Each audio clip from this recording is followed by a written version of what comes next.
Hello parents, my name is Lene Odendaal and I work as a counselling psychologist at Community Keepers. I'm also a mother of 2 little ones, and today I want to speak to you about a topic that's very near and dear to my heart, and that is how we as parents can contribute meaningfully to the success of our children in schools. What can we as parents do to support our children in their education? At our CCO offices, we have the privilege of every now and again having parents there. And all the parents usually ask similar questions. Things like, I wonder how my child is doing at school. How can I help my child improve? What can I do to support my child at school? My child is going through a difficult time. What can I as a parent do at home? When I hear these types of questions, I actually get a warm, fuzzy feeling inside, because what that tells me of the parent sitting in front of me is that this parent truly cares. This parent knows the value of being involved in their child's education. Before I continue, I just want you to take a moment where you are and think about the answer to the following question. What behaviors, values, and characteristics do you think is important for your child to have in order to be a successful adult one day? And you might wonder, Lene, where are you going with this? Why are you asking this question? Parents, the reason why I'm asking this question is because your answer to the question will determine what type of parenting is required of you. As a parent myself, I know you tend to survive day by day, and days turn into weeks and weeks into months and months into years, and before you know it, your children are all grown up and on their own. Sometimes as parents, we just need to stop for a moment and think about, but where are we going with our children? What is the end destination? How does an ideal adult look like? How do they behave? Because as parents, what we are doing now matters. What we are doing now is shaping our children to become the adults that they are going to be one day. We don't want our children to be only successful in their academics. Yes, that's important. But we want them to be well developed overall as human beings. So emotionally, socially, spiritually, and we want to prepare them for their jobs one day. That's why it's very important to just sometimes stop, think, and reflect. And every now and again, ask myself, am I still doing what I need to be doing with my child? Research has shown that the relationship between the school and parents is very important. It's actually vital. So they found that when parents and families are involved in their children's education, that it has positive influences on those children.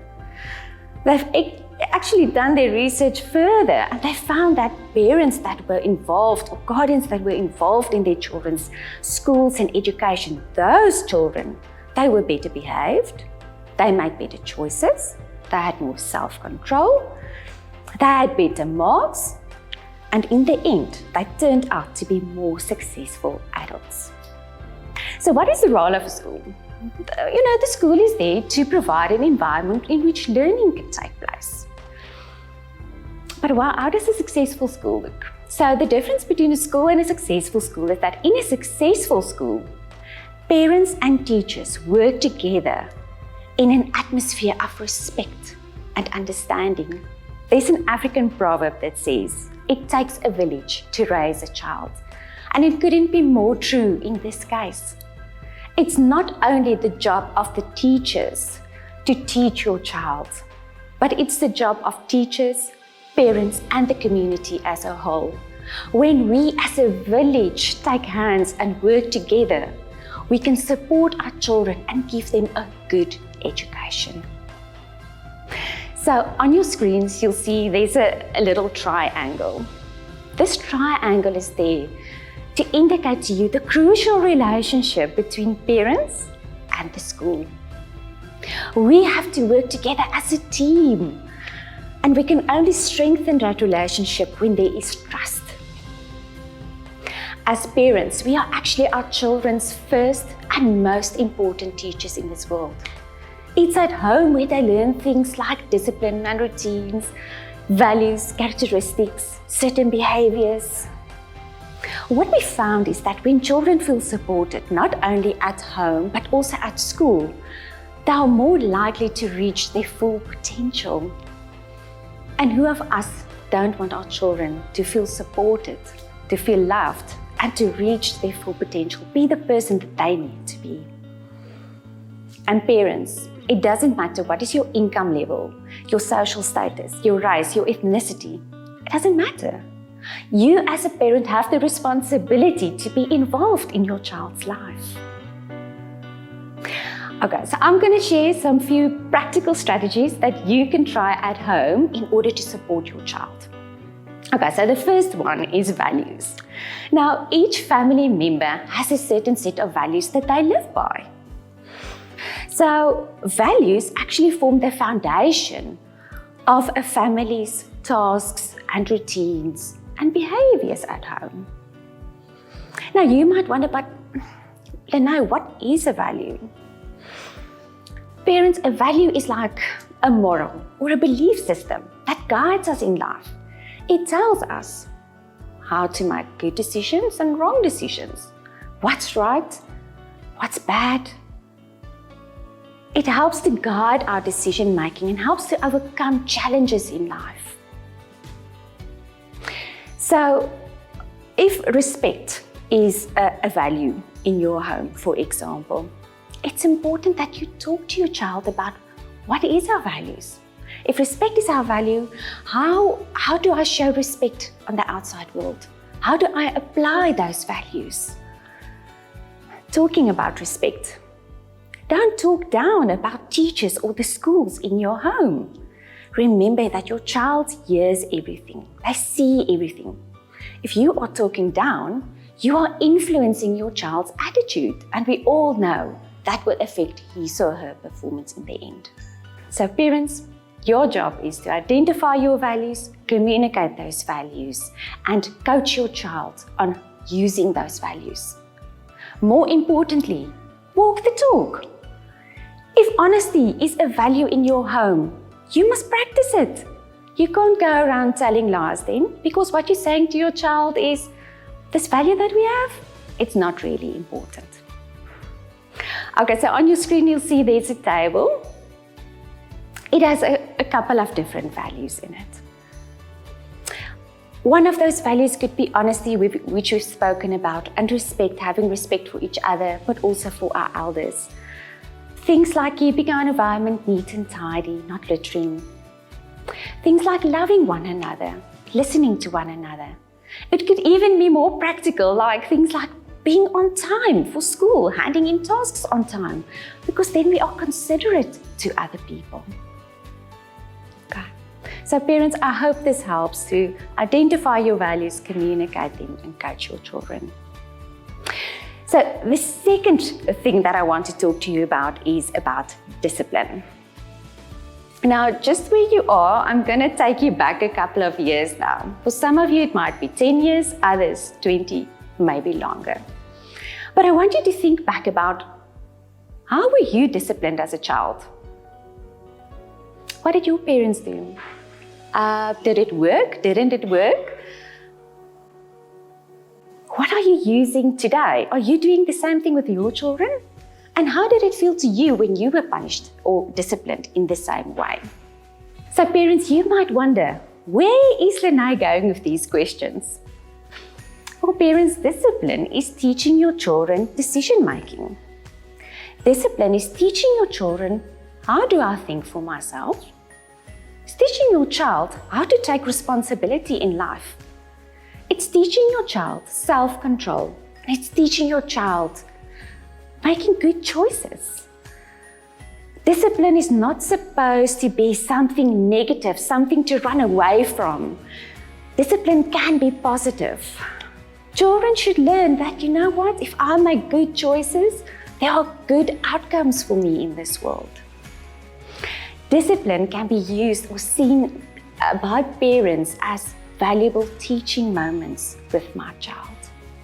Parents, I get a couple of questions in the office, and it's usually something like, but how do children learn behavior? Where is this behavior of my child coming from? So obviously, there's many different ways in which a child can learn behavior. But the one thing that I want to focus on today is called modeling. Okay. So you have the responsibility to be the best role model to your child that you can possibly be. Remember, our children look at us for support, guidance, and how we behave. Just to illustrate to you the importance of modeling. How does a young child of 1 year, how do they learn language? Quickly think about it. How do children learn language? They learn language by looking at us. They listen to us. They hear us speak. They watch our mouths. And then they start trying it themselves. First babbling, and then we as a parent hear something that's similar to mama, and then we encourage them. We say, well done.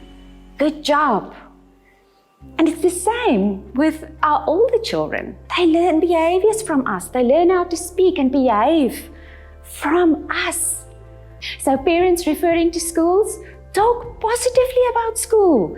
When you do that, you communicate to your child that schooling is important. In this house, school is a priority. Okay, good. So we've spoken about values and discipline and how children learn their behavior. Another thing that I want to share with you today is the value of routines. Okay, so what is a routine? A routine is a set time every day where certain things happen. So there's a time for bedtime, there's a time for meals, there's a time for outdoor play, for exercise, and also for homework. Why is routines important? Okay, so parents, when children have structure in their homes, it gives them a sense of meaning, a sense of security, a sense of belonging. Can you see? You should have routines. Those structures, especially our younger children, parents, they need the structure. They need that predictability in their lives, knowing what's going to happen. So last but not least, let's talk a bit about connecting with your child, communication. Parents, spend time with your children. That's the only way that you can bond with them. You can involve your son or your daughter in the evening meal. Tell them, come sit with mommy. Can you butter all the bread for me, please? Talk to your child about their day. How was your day? Tell me, what did you do? What was fun? What did you struggle with? What did you learn today? What was interesting? That's how you build relationship. And if respect is a value in your home, show respect to your children as well. Be attentive, make eye contact, listen to them. Sometimes you have to listen deeper and know, what are they really saying? What is the emotion behind those words? Know their friends, know their teachers, know their activities. Be involved in your children's lives. You know what that tells your child? It tells them that my mommy or my daddy or my guardian, they care for me. They love me so much that they are interested in my life. They take out time, they make effort to connect with me, to pack my lunches, to make sure I'm okay, to have a neat and tidy environment for me. So parents, talk and listen to your children. So that's it from me today, and I hope you received some valuable tips. So first of all, parents, we said that the relationship between parent and school is vitally important. You have a responsibility to be involved in your child's life. We've seen it pays off. Okay, what can you do? First of all, identify what is your values and live them. Think differently about discipline and how you behave at home. Remember, you are your child's best model. Okay. Fourth, create some sort of structure or routine in your child's home. A set time for everything to happen. And lastly, spend time with your children. Do activities with them. Communicate with them and enjoy them. Thank you for your time, parents. And if you have any questions or concerns and you would like to discuss that, please don't hesitate to contact your school's CK office, and I'm sure one of our qualified counselors or psychologists will be available to assist you. All the best. Bye.